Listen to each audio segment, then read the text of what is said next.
Hermanos, estamos ahora ante la pregunta número 3 del catecismo mayor. Hemos avanzado ya en un par de preguntas, las primeras dos.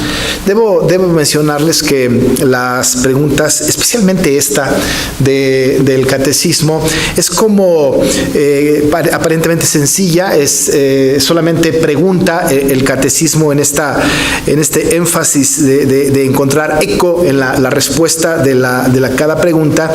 Solamente pregunta qué es la palabra de Dios, y la respuesta es sucinta, es muy sencilla, es muy de pocas palabras, y sobre esto debemos de tejer la predicación de esta noche.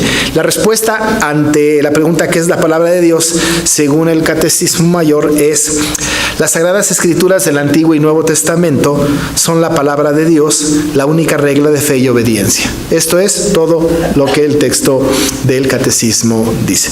Casi que pudiésemos pensar que con esta respuesta tendríamos suficiente para saber la verdad sobre lo que el Catecismo habla de las Sagradas Escrituras, que es la palabra de Dios.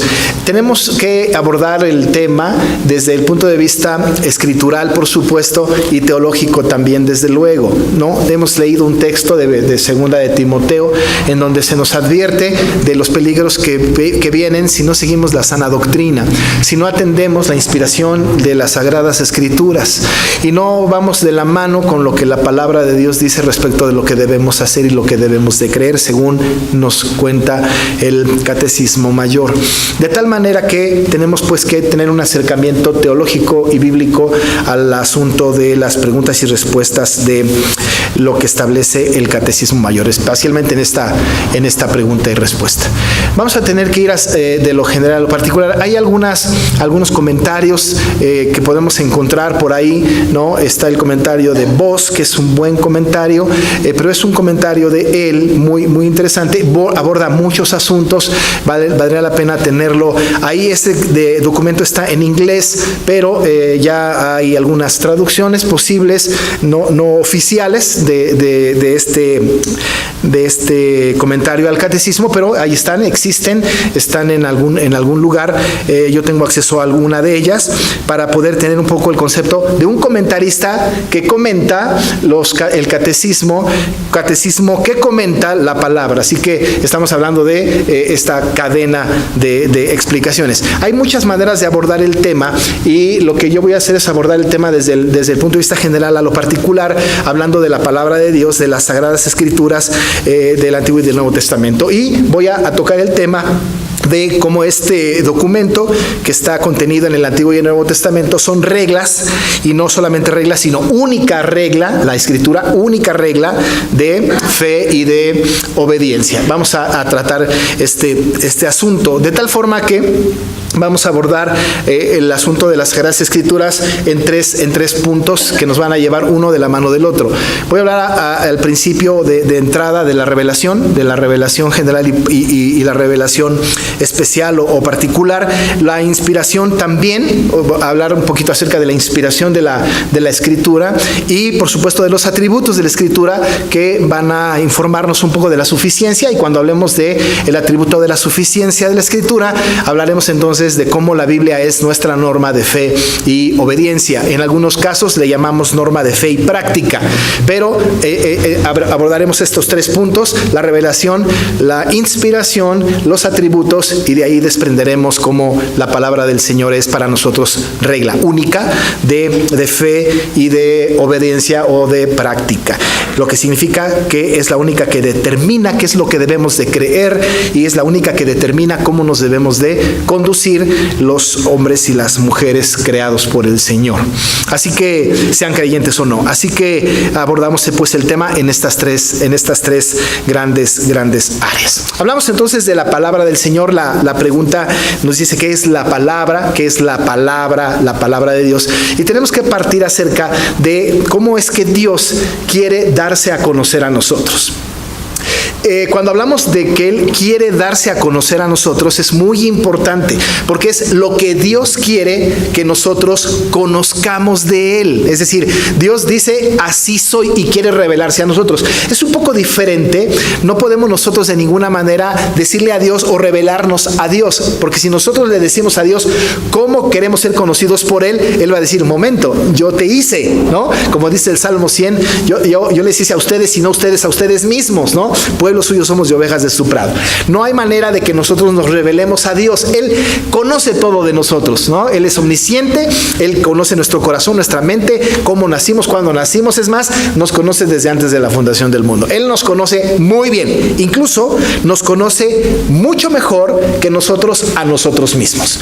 Pero nosotros a Él no le conocemos como quisiéramos conocerle. No hay manera de conocerle en plenitud, ¿no? Por eso el apóstol Pablo dice que las profundidades de las riquezas de la sabiduría y de la ciencia de Dios, y sus caminos son inescrutables, insondables sus juicios. No podemos llegar al conocimiento pleno de Dios, de un Dios trascendente.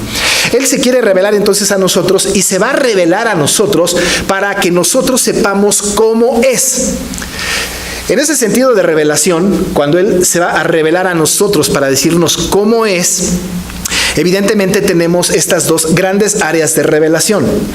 La una, y de la cual no ahondaremos con toda puntualidad o con todo detalle, solamente las mencionaremos en términos generales, es esta revelación general.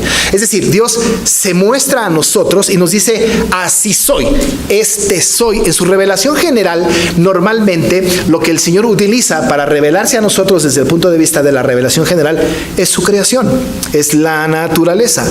El Salmo 19 es muy característico en este sentido, ¿no? Los cielos cuentan la gloria de Dios y el firmamento anuncia la obra de sus manos. Nosotros conocemos algo, insisto, algo, no todo de Dios, por su revelación general.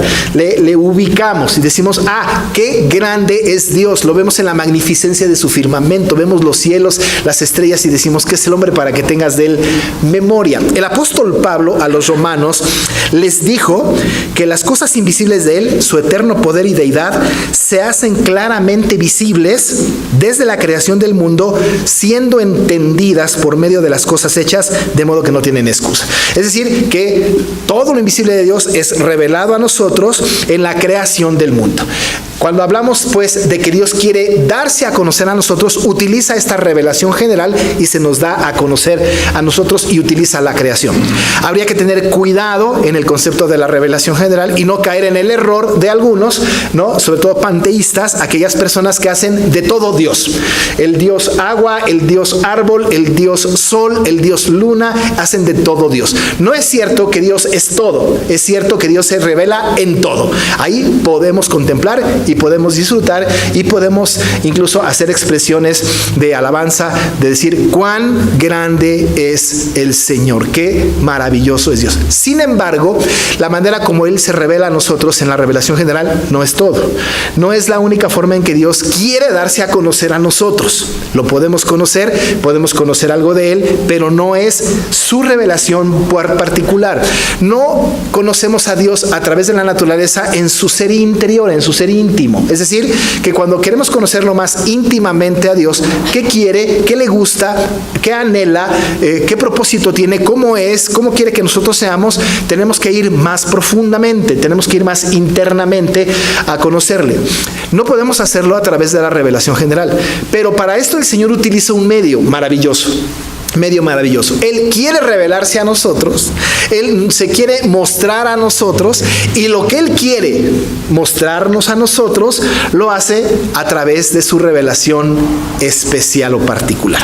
Esa revelación especial es su palabra y nada más que su palabra. No hay manera posible de que podamos llegar a conocer a Dios de otra manera que no sea su palabra, ¿no? La palabra de Dios, la Biblia, pues, los 66 libros canonizados, estos textos que tenemos aquí es la que le puede dar a conocer.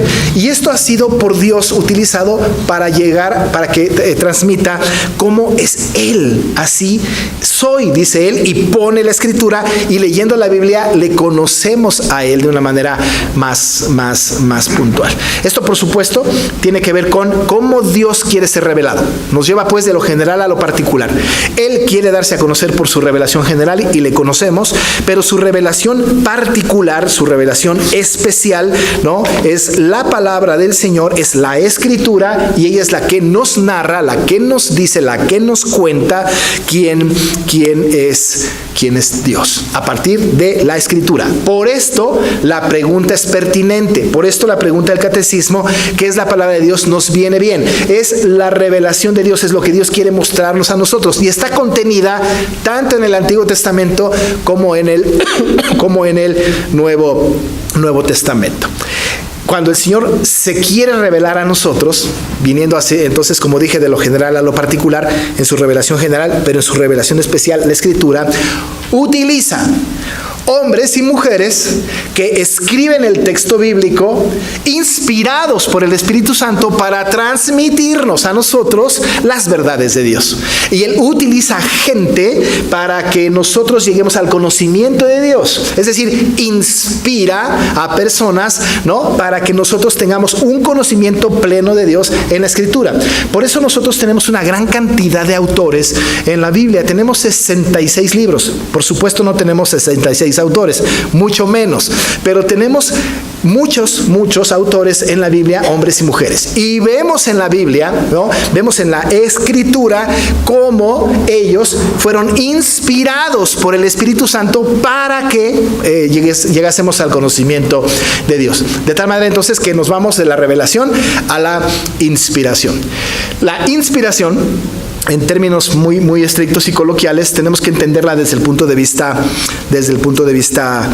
bíblico, ¿no? No podemos de ninguna manera tomarlo como el mundo lo hace, ¿no? Nosotros sabemos que las artes, ¿no?, a partir de la mitología griega, ¿no?, las artes, llámese la música, llámese el teatro, la arquitectura, la danza, etcétera, las artes que tenemos, según la mitología griega que ha invadido nuestras culturas, ¿no?, dice que hay musas, ¿no? La musa para cada cosa.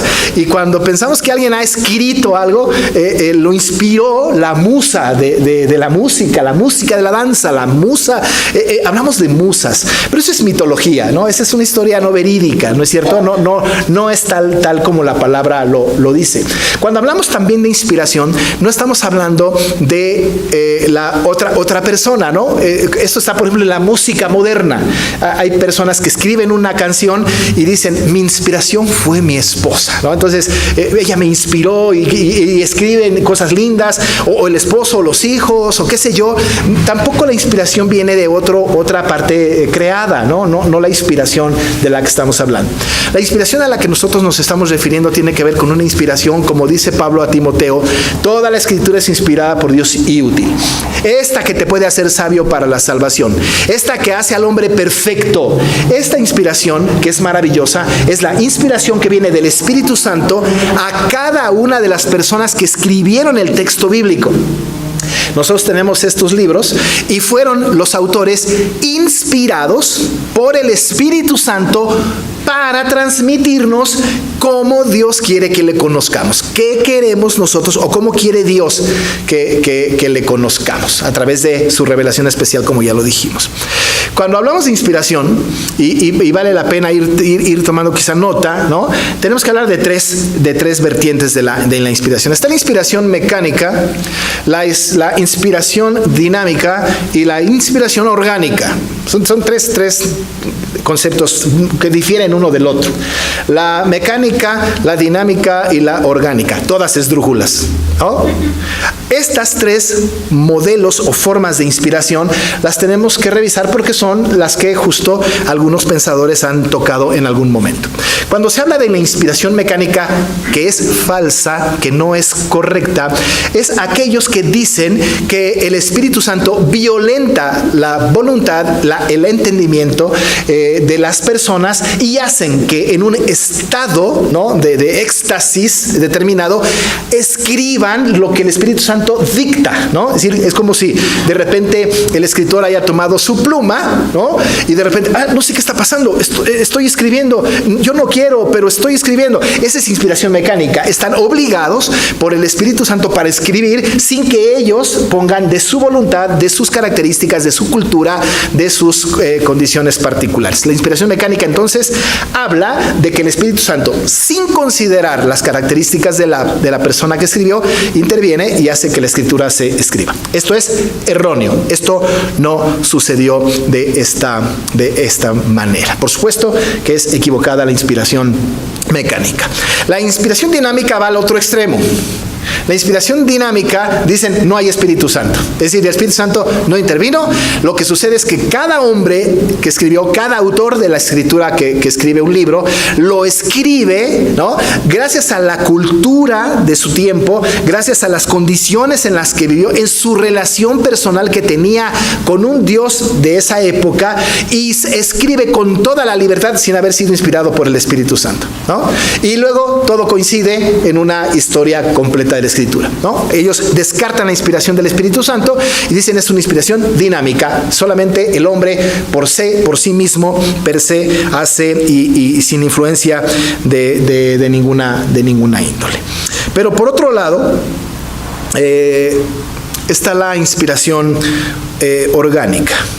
La inspiración orgánica no es una combinación de la mecánica y la dinámica. Sin embargo, cuando estamos hablando de la inspiración orgánica, estamos hablando de que efectivamente el Espíritu Santo inspira, pero por otro lado respeta, ¿no? Para utilizar una palabra muy de nosotros, las características personales del autor, las circunstancias históricas, la cultura en la que están viviendo, e inspira a las personas para que escriban el texto bíblico o el texto que es inspirado por el Espíritu Santo a partir de sus características personales. De tal forma que cada autor escribe, y casi pudiésemos nosotros en cada estudio de cada libro de la Biblia, casi pudiésemos dar una buena referencia de qué situaciones tenía el autor, en qué situaciones estaba, por qué estaba pasando, qué cosas había en su mente. Si leemos Jeremías o Lamentaciones, podemos darnos cuenta de que este profeta era muy chillón. Es decir, estaba respetando sus características personales y estaba siendo inspirado por el Espíritu Santo para tener a la postre una revelación maravillosa de Dios para nosotros. Respetó el Espíritu esto y orgánicamente inspira al autor para que tengamos este conocimiento. El apóstol Pablo, cuando escribe, él nos da mucho de sus características personales y de su propia vida. Él dice cosas como, miserable de mí. Esto, dice, bueno, fue inspirado por el Espíritu Santo, pero estaba siendo inspirado Pablo en su propia condición. Él habla de sus sufrimientos siendo inspirado por el Espíritu Santo también. Es decir, que la inspiración orgánica, ¿no?, respeta, el Espíritu inspira y respeta las características particulares de cada autor. No solamente las personales, pero las culturales, las de su tiempo, las de su entorno. Los que estamos estudiando el libro de Apocalipsis pueden saber muy bien este asunto, porque cuando hablamos de la visión que recibe Juan, por ejemplo, del Señor, que los cielos se abren, él utiliza las expresiones de su tiempo para plasmarlas en la revelación, y entendemos esto por las circunstancias de su tiempo. Dice, por ejemplo, que escuchó un ruido como estruendo de muchas aguas, porque era lo que en ese tiempo él escuchaba, era parte de su cultura, era lo que a él le parecía más escandaloso.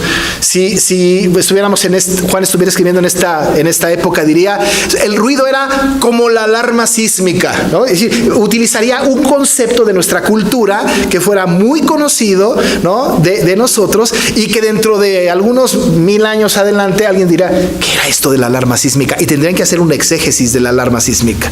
Como nosotros hacemos un exégesis del bramido de las muchas aguas. Respeta condiciones, respeta características, respeta cultura, respeta el espíritu, pero inspira. La inspiración orgánica es la inspiración que el Señor utilizó para que los escritores, insisto, nos dieran a conocer a Dios. Dios se reveló a nosotros a través de todos esos escritores de manera orgánica para que le llegásemos nosotros a conocer, y utilizó la escritura para tal efecto. Pero no solamente, ya dijimos, no solamente la revelación, no solamente la inspiración, pero ha dado atributos, los atributos de la Escritura. Nosotros cuando hablamos de atributos, por supuesto, nos vienen a la mente algunos atributos. Los atributos son las características particulares de la Escritura. Es lo que la Escritura es. Hablamos de los atributos, por ejemplo, de la Escritura y mencionamos o podemos mencionar la inerrancia, no hierra, la infalibilidad, no falla, la inmutabilidad, no cambia, la perspicuidad es clara y la suficiencia, solo la Biblia. Hablando de estas características o de estos atributos, ¿no?, que hemos mencionado, y los repito, la inerrancia, la infalibilidad, la inmutabilidad, la perspicuidad y la suficiencia de la Escritura son atributos muy importantes para nosotros. Cuando hablamos de estos atributos, estamos dándole la virtud de perfección a la Escritura, ¿no es cierto? Cuando decimos no hierra, ¿no?, porque es inerrante, estamos hablando de que no tiene ninguna falla, no hay error. Asunto que hasta nuestros catecismos tienen, nuestros credos tienen. Cualquier documento del mundo falla. Es infalible porque da en el blanco. Nuestros documentos del hombre, los que no es la Biblia, no dan en el blanco, no siempre. La Biblia es inmutable, no cambia. Lo mismo que escribió, el mismo Espíritu Santo que inspiró a Moisés para escribir el Pentateuco, es el mismo Espíritu Santo que inspiró a Juan para escribir Apocalipsis. El mismo. Cuando el Espíritu estaba inspirando a Moisés para escribir el Pentateuco, ¿será que no sabía cómo iba a inspirar a Juan para escribir Apocalipsis? Claro que sabía, por supuesto que lo sabía. E inspira a Moisés y inspira a Juan en la misma narrativa, en la misma historia, que la va concatenando, la va uniendo a lo largo de toda la Biblia para llegar a la culminación de la promesa de la segunda venida de Cristo. La Biblia pues es inmutable, no cambia de parecer, no podemos hacer una reingeniería de la Biblia ahora, es inmutable, la misma ayer, hoy y será la misma por siempre. La Biblia es perspicua porque es clara. Alguna vez he usado esta palabra, la perspicuidad, y tenemos que considerar que la perspicuidad es la claridad. Podemos llegar al conocimiento pleno de la salvación solo por la Escritura, con toda claridad. No hay truco. La Biblia nos habla, es útil, es la que nos puede hacer sabios para la salvación con toda claridad, con toda claridad. Por eso la palabra es perspicua. Pero el último atributo es la suficiencia. Y cuando hablamos de suficiencia, es que la Biblia no depende de nada ni de nadie. Se interpreta por sí misma y la tradición oral no la complementa. La tradición oral no la complementa. Esta suficiencia, entonces, no depende de nada ni de nadie. Cuando hablamos de la suficiencia, el catecismo mayor que tenemos aquí nos habla de que la Escritura, la palabra de Dios, como ya hemos leído, es la palabra de Dios y única regla de fe y obediencia. Única regla. La palabra única es significativa hablando del atributo de la suficiencia. Única. No es la palabra y, ¿no? Cuando decimos la Biblia y, estamos diciendo que la Biblia no es suficiente. Cuando hablamos del atributo de la Biblia como suficiencia, estamos hablando de que es la única que determina lo que debemos de creer y cómo nos debemos de conducir. Johannes Vos, que hace el comentario a esta pregunta, habla, por ejemplo, de que los credos, las confesiones y los catecismos no pueden ser de ninguna manera nuestra norma de fe y conducta. Si alguno de nosotros dijéramos, nuestra norma de fe y conducta, lo que debemos creer y lo que debemos hacer está contenido en las confesiones, no es así. La única es la palabra. Ahora, las confesiones y los credos se apegan a la Escritura y nos dirigen, pero no es la autoridad máxima. La que tiene suficiencia es la Biblia. Ni los credos, ni las confesiones, ni los catecismos son normas de fe y obediencia. No lo son. El mismo comentarista dice que la conciencia tampoco puede ser la que determine nuestra fe y nuestra conducta. No puede ser norma de fe y de conducta, porque la conciencia humana no puede decirnos a nosotros qué creer o cómo vivir. Lo que hace la conciencia en nosotros es que nos dice qué debemos hacer a partir de nuestros propios prejuicios. de nuestro propio conocimiento. A partir de lo que nosotros creemos, que a veces no es correcto, determina nuestros procederes. La conciencia es un enemigo terrible del ser humano, porque la conciencia está determinada por el corazón y no hay nada más perverso que el corazón del hombre. Así que entonces la conciencia no puede ser norma de fe y de conducta. Por eso no está bien que le digamos a alguna persona: oye, sigue tu corazón. Si tu corazón te dice que sí, adelante. Si estás en paz contigo mismo, si estás en paz con tu decisión, está bien, haz eso. Estamos haciendo a la conciencia nuestra norma de fe y de conducta. La respuesta no es esta. Cuando decimos ¿qué voy a hacer? Tu corazón te dice que lo hagas, sí, entonces no le hagas caso. Vamos a la Escritura, porque la Escritura es la única suficiente para determinarnos nuestra norma de fe y de conducta. No otra cosa, no nuestra conciencia. Y desde luego, sin querer entrar en polémicas y conflictos con los psicólogos, la psicología no determina nuestra fe y nuestra conducta, ¿no? El libro de psicología por excelencia es la Biblia, ¿no? Es la Biblia y ya, nada más, ¿no? La Biblia tiene elementos maravillosos. Dice, por ejemplo, que el corazón alegre constituye un buen remedio. ¿Qué mensaje psicológico tan importante, no es cierto? La única suficiente es la Escritura. Cuando recurrimos a otra cosa en sustitución de la palabra, estamos diciendo que la Biblia no es suficiente. Algunas personas dicen, bueno, yo voy a ir tras esta disciplina, o tras esta cosa, o tras aquella otra, por si las dudas. Y hacen que la Biblia no sea suficiente. Por otro lado, este mismo comentarista dice que tampoco puede ser norma de fe y conducta la iglesia. La iglesia no puede ser norma de fe y conducta. No puede ser. Porque si la iglesia lo determina, hermanos, estaríamos destinados al fracaso total. No es así. Quien sí piensa que es así es la Iglesia Católica Romana. La Biblia es interpretada de acuerdo con la tradición, no la tradición de acuerdo con la Biblia. Ellos dicen, nosotros tenemos la determinación de lo que deben hacer y lo que deben de creer, cuando es al revés. La Biblia es la que determina lo que debemos de creer y lo que debemos de hacer. Es la única norma de fe y de conducta. El Catecismo Mayor, cuando hace esta pregunta, y no es la única pregunta que tiene que ver con la Escritura, las dos siguientes tienen que ver con la Escritura, pero centra nuestra atención en lo importante. La Escritura, la palabra de Dios, está contenida tanto en el Antiguo Testamento como en el Nuevo Testamento, y es la única, y no hay otra, norma, regla de fe y de obediencia. Si queremos averiguar qué debemos de creer, está en la Biblia. Si tenemos que averiguar cómo nos debemos de portar, está en la Escritura. Cuando nos portamos mal, cuando hacemos lo que el mundo dice, estamos diciendo que la Biblia no es suficiente. Y la Biblia es inmutable, inerrante, infalible, perspicua, pero suficiente. Inspirada por el Espíritu Santo de manera orgánica y revelada. El Señor se revela de manera general y particular a nosotros solamente a través de la Escritura. Por eso creemos que la Biblia es para nosotros el valor más importante de la Iglesia. El ministerio de la palabra es el más importante. Atendamos esto y sigamos esta norma de la Escritura que nos habla justamente y que acerca justamente, gracias hermano, nos habla el catecismo y que nos acerca a esta verdad. Y de ahí, los siguientes domingos, antes del 24, creo que todavía nos quedan 2, estaremos hablando de estos otros 2 preguntas que tienen que ver con la Escritura. Quiero invitarles para que lean.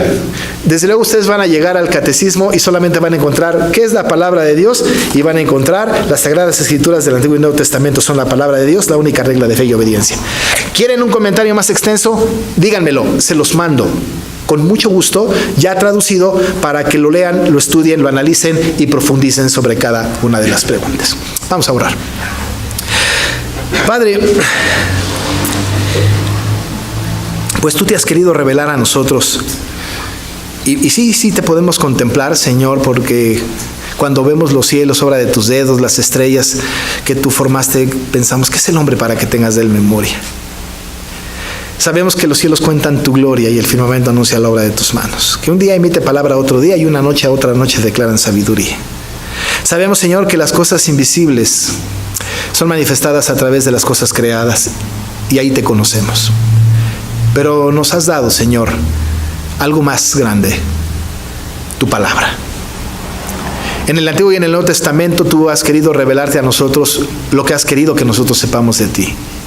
Esa escritura, esa revelación ha sido inspirada, Señor, de manera orgánica, utilizando algunas personas para que escriban, de acuerdo a sus condiciones particulares, lo que el Espíritu Santo les inspira para que escriban. Ahí encontramos las verdades importantes para nuestra vida, en el Antiguo y en el Nuevo Testamento. Entendemos, Padre, que tu palabra es infalible, inerrante, inmutable, perspicua, pero suficiente. Fuera de ella, no hay otro libro que tenga semejante autoridad. En ella encontramos lo que debemos de creer y cómo nos debemos de conducir.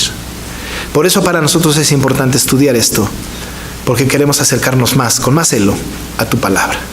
Ayúdanos para aprender, asimilar, memorizar, estudiar, analizar, profundizar en tu revelación.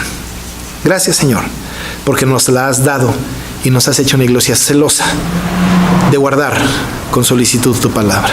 Bendícela y haz que nosotros, Señor, anhelemos esta palabra tan vehementemente que la hagamos nuestra delicia. En el nombre de Jesús. Amén.